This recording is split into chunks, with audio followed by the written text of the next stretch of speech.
Vikram Betal stories in Hindi. Dagdu के स्वप्न। घनघोर अंधेरी रात में राजा विक्रम अपनी खुली तलवार लिए बेताल को पकड़ने आगे बढ़ते हैं और अपने पराक्रम से बेताल को वश में करके अपनी पीठ पर लाद कर ले जाने लगते हैं। सफ़र लंबा होने के कारण बेताल राजा विक्रम को कहानी सुनाता है और हमेशा की तरह शर्त रखता है कि अगर कहानी सुनने के बाद तुमने उत्तर देने के लिए मुंह खोला तो मैं उड़ जाऊंगा।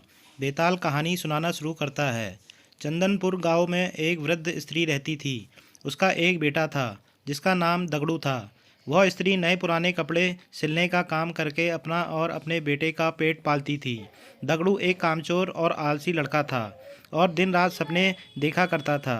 दगड़ू के साथ एक बड़ी परेशानी थी कि उसे अक्सर बुरे सपने ही आते थे और जब भी कोई बुरा सपना आता था वह सपना हकीकत बन जाता था। एक दिन दगड़ू को सपना आता है कि कुछ लोग नवविवाहित दंपत्ति और बारात को लूट रहे हैं और उनसे मारपीट भी कर रहे हैं। दगड़ू ने जिसे सपने में देखा होता है वही दुल्हन बनने वाली लड़की अपनी शादी का लहंगा सिल जाने के बाद वापस लेने दगड़ू की मां के पास आती है। दगड़ू फौरन उसे सपने वाली बात कह देता है। वह लड़की अपनी मां और ससुराल वालों को यह बात बताती है, पर सब लोग इस स्वप्न वाली बात को वहम समझकर अनसुना कर देते हैं। शादी के बाद जब वर वधू बारात के साथ जा रहे होते हैं तब सपने वाला वाकया सच में घटित हो जाता है और इस पूरी घटना में दगड़ू पर आरोप लगते हैं कि वही लुटेरों से मिला होगा, वरना उसे कैसे पता चल सकता है कि ऐसा ही होगा। और शक की बिना पर सारे लोग मिलकर दगड़ू की खूब पिटाई करते हैं। इस घटना के कुछ दिनों बाद एक रात दगड़ू को सपना आता है कि मोहल्ले में रह रही चौधरायन का नया मकान गृह प्रवेश के दिन जलकर खाक हो जाता है। तभी अगले ही दिन चौधरायन उसके मकान को बनवाने की खुशी में लड्डू लेकर दगड़ू की मां के पास पहुंचती है और गृह प्रवेश समारोह के दिन जलसे में आने का न्योता देती है। वहीं पर सपने की बात दगड़ू फौरन अपनी मां से और चौधरायन से कह देता है। चौधरायन गुस्से में लाल पीली हो जाती है और उल्टा दगड़ू की मां को ही कहने लगती है कि तुम्हारा बेटा ही काली जुबान वाला है और उसके बोलने से ही सबके साथ अनर्थ हो जाता है।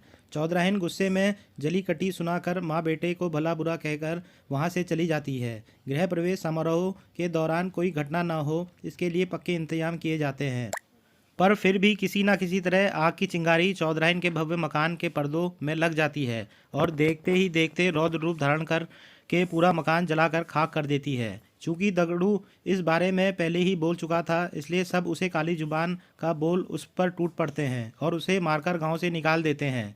दगड़ू समझ नहीं पाता है कि लोगों को सच सुनकर उसी पर क्रोध क्यों आता है। खैर दगड़ू एक दूसरे राज्य में चला जाता है जहां उसे रात की पहर में महल की चौकीदारी करने का काम मिल जाता है। वहां के राजा को अगले दिन सोनपुर किसी काम से जाना होता है, इसलिए वह रानी को कहते हैं कि उसे सुबह जल्दी उठा दे। दगड़ू रात में महल के दरवाजे पर चौकीदारी कर रहा होता है। तभी अंधेरा होने पर उसे नींद आ जाती है और फिर उसे सपना आता है कि सोनपुर में भूकंप आया है और वहां मौजूद सभी व्यक्ति मर गए हैं। दगड़ू चौंक कर जाग जाता है और अपनी चौकीदारी करने लगता है। दगड़ू सुबह राजा के सोनपुर जाने की बात सुनता है। तभी उनका रथ रुकवाकर अपने स्वप्न वाली बात राजा को बता देता है। राजा सोनपुर जाने का कार्यक्रम रद्द कर देते हैं और अगले ही दिन समाचार आता है कि सोनपुर में अचानक भूकंप आया है और वहां एक भी व्यक्ति जीवित नहीं बचा है। राजा तुरंत दगड़ू को दरबार में बुलाकर सोने का हार भेंट देते हैं और उसे नौकरी से निकाल बाहर करते हैं। इतनी कहानी सुनाकर बेताल रुक जाता है और राजा विक्रम को प्रश्न करता है कि बताओ राजा ने दगड़ू को पुरस्कार क्यों दिया और पुरस्कार दिया तो उसे काम से क्यों निकाला। राजा विक्रम उत्तर देते हैं कि दगड़ू ने अमंगल स्वप्न देखकर उसका वृत्तांत बताकर राजा की जान बचाई, इसलिए उसने दगड़ू को पुरस्कार में स्वर्ण हार दिया और दगड़ू काम के वक्त सो गया, इसलिए राजा ने उसे काम से निकाल दिया। बेताल अपनी शर्त के मुताबिक राजा विक्रम के उत्तर देने के कारण हाथ छुड़ाकर वापस पेड़ की ओर उड़ गया।